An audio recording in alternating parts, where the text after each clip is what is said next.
तो बच्चों आज हम चैप्टर पढ़ने वाले हैं। उस चैप्टर का नाम है atoms and molecules. Ninth class में चैप्टर 3 है atom and molecule. Atom and molecules में मैं सबसे पहले आप लोगों को कुछ लॉज पढ़ाने वाला हूँ। सबसे पहला लॉ है, ये अगर बात करें तो लॉज क्या है, law of chemical combination. Law of chemical combination बच्चों, लॉ ऑफ केमिकल कॉम्बिनेशन क्या है कि कौन कौन से जब एटम एक दूसरे कंबाइन होंगे तो कंबाइन होने पर क्या किस तरीके से बिहेव करेंगे, या किस रेशो में कंबाइन होंगे, या क्या उनका ये रहेगा कि मास कितना रहेगा, कितना मास चेंज होगा जब प्रोडक्ट में आएंगे तो किस तरह का मास आएगा। तो इसमें सबसे पहला अगर मैं बताऊँ आप लोगों को बच्चों, तो law of conservation conservation of mass. Law of conservation of mass, law of conservation of mass की बच्चे बात की जाए तो law of conservation of mass में होता है मास can neither be created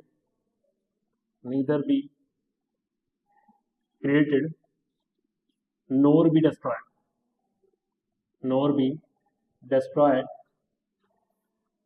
but can change from one form to another form।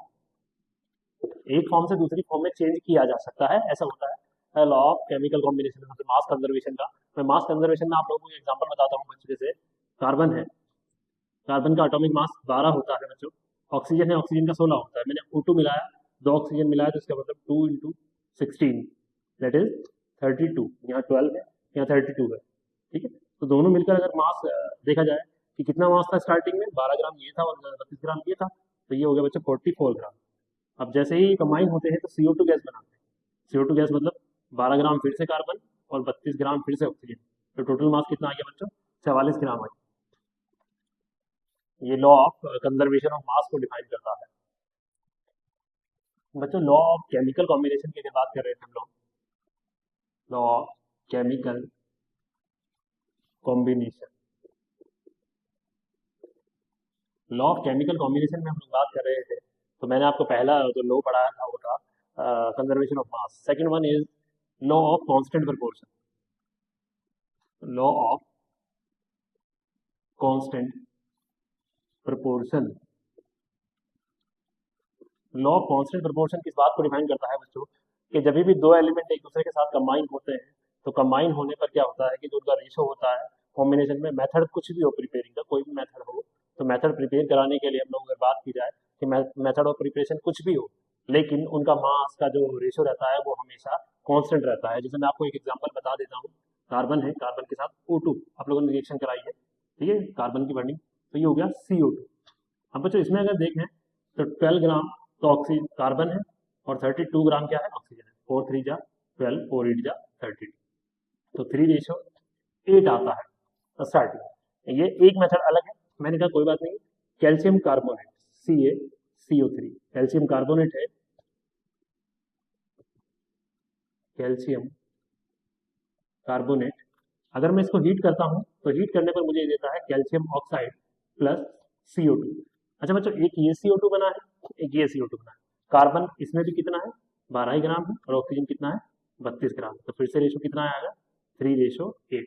मतलब मेथड ऑफ प्रिपरेशन तो द कंपाउंड कुछ भी हो सकता है, लेकिन हमेशा रेशो क्या आता है, रेशो हमेशा सेम ही आता है, 3:8, 3:8। कितने भी मेथड। एक और एग्जाम्पल देख लीजिए आप, कोई दिक्कत नहीं है। H2 plus O2 that gives H2, 2H2 हो जाए।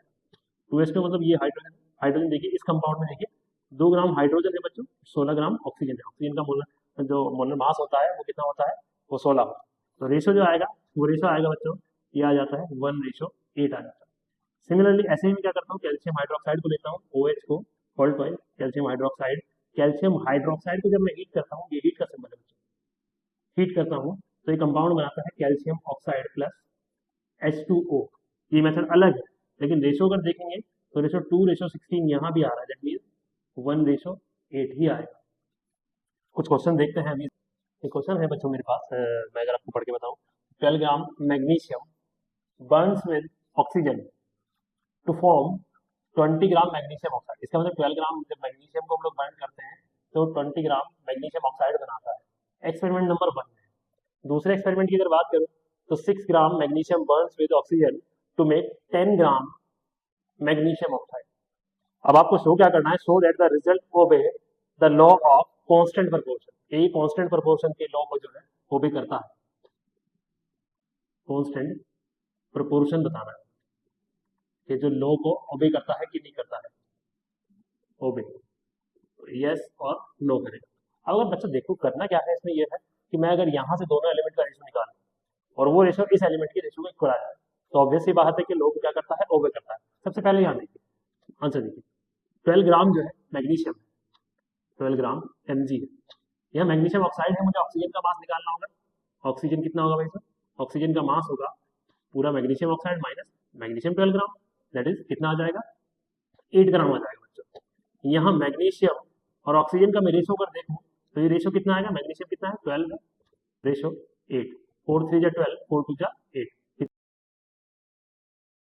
एक्सपेरिमेंट नंबर 1 की बात है, एक्सपेरिमेंट नंबर 1। एक्सपेरिमेंट नंबर 2 की बात करता हूँ, 6 gram oxygen, 6 gram magnesium, 6 gram magnesium मतलब Mg की जो वैल्यू है, एक्सपेरिमेंट नंबर 2 की बात करूँ, Mg की जो वैल्यू है 6 ग्राम, टोटल मैग्नीशियम ऑक्साइड 10 ग्राम है, 10 ग्राम तो ऑक्सीजन का मास कितना हो जाएगा बच्चों, ऑक्सीजन का मास हो जाएगा 10 माइनस 6 दैट इज 4 ग्राम।